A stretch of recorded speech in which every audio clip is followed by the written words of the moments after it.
basis seni tari putra loreng dari Kecamatan Salaman, Babat Lereng Menore, Babat Lereng Menore.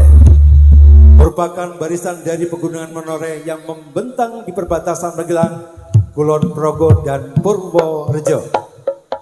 Merupakan benteng pertahanan alami dari Pangeran Diponegoro selama perang di Jawa.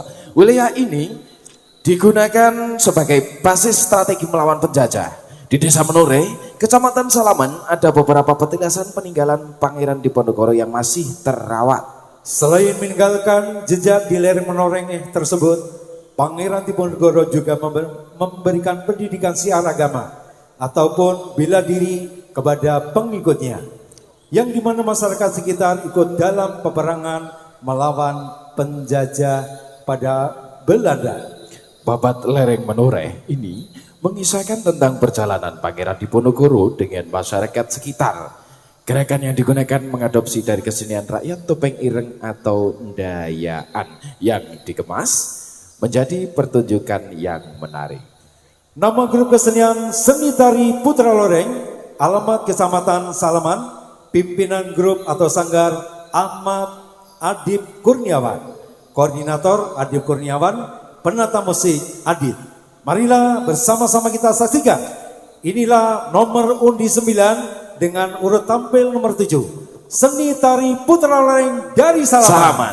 10 menit dari sekarang. Selamat menyaksikan.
syukuran.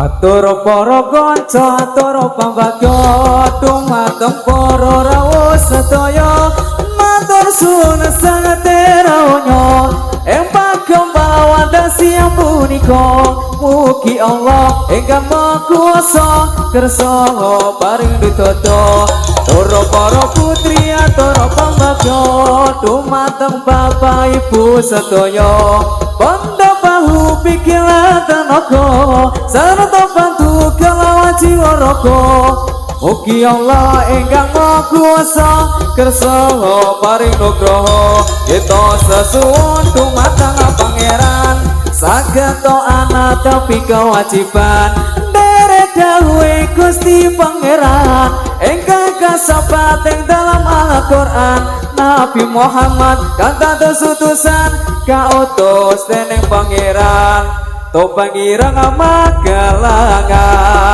sing rupane Allah aja ngalah awe tunggal bangsa perayaan ini yang besar sekali untuk mengikuti pada acara siang ini bila kula niki wagetuki mriki sapa ditimbali kali apa tiyang mriki kados sampun cekap lagu-lagu kula manawi lepat nyuwun kenging pangarsama ayo prakanca padha olahraga supaya badane rusak sinambi maca ireng-ireng kawula ingkang miturut agama ayo prasedulur Islam sedaya bebarengan ngurmatana maring miyose Nabi junjungan kita Nabi Muhammad kang mulya ayo bro kaum muslimin muslimat sarta solano fatayat padha kiat anggone mahormat maring miyose Nabi Muhammad bila prasedulur kang samya presa ugi enggal den tindakno agama Islam kang luwih utama iku dadi kewajibannya nangge sang diponegoro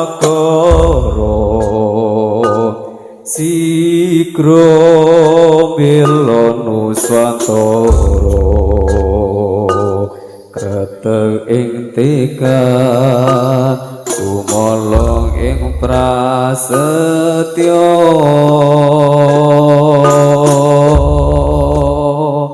pecel luhur tumindangnya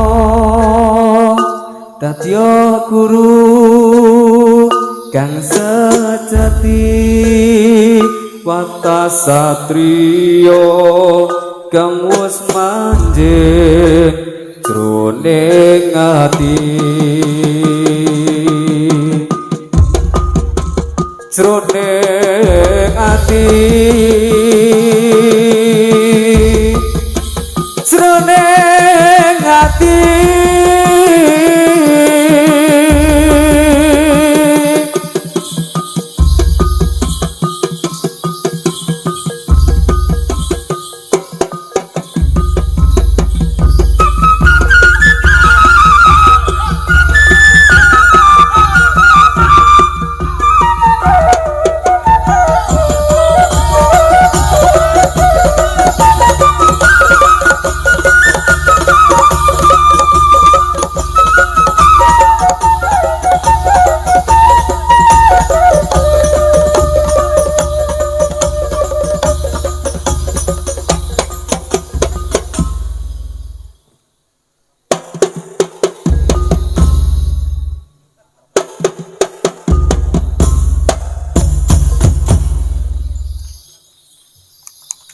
Oke, Aplaus yang luar biasa untuk putra loreng dari Kecamatan Salaman.